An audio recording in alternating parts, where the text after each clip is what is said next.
ایک غلام تھا۔ ایک دن وہ کام پر نہ گیا تو اس کے مالک نے سوچا کہ مجھے اس کی تنخواہ میں کچھ اضافہ کر دینا چاہیے تاکہ وہ اور دل جمعی سے کام کرے اور آئندہ غائب نہ ہو۔ اگلے دن مالک نے اس کی تنخواہ سے زیادہ پیسے اسے دیے، جو اس نے خاموشی سے رکھ لیے۔ لیکن کچھ دنوں بعد وہ دوبارہ غیر حاضر ہوا تو اس کے مالک نے غصے میں آ کر اس کی تنخواہ میں کیا گیا اضافہ ختم کر دیا اور اس کو پہلے والی ہی تنخواہ دی۔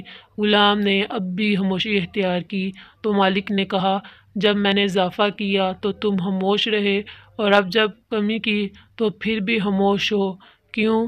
تب غلام نے جواب دیا، جب میں پہلے دن غیر حاضر تھا تو اس کی وجہ بچے کی پیدائش تھی اور آپ کی طرف سے تنخواہ میں اضافے کو میں نے وہ رزق خیال کیا جو وہ اپنے ساتھ لے کر آیا، اور جب میں دوسری مرتبہ غیر حاضر تھا تو اس کی وجہ میری ماں کی وفات تھی اور آپ کی طرف سے تنخواہ میں کمی کو میں نے وہ رزق خیال کیا جو وہ اپنے ساتھ واپس لے گئی۔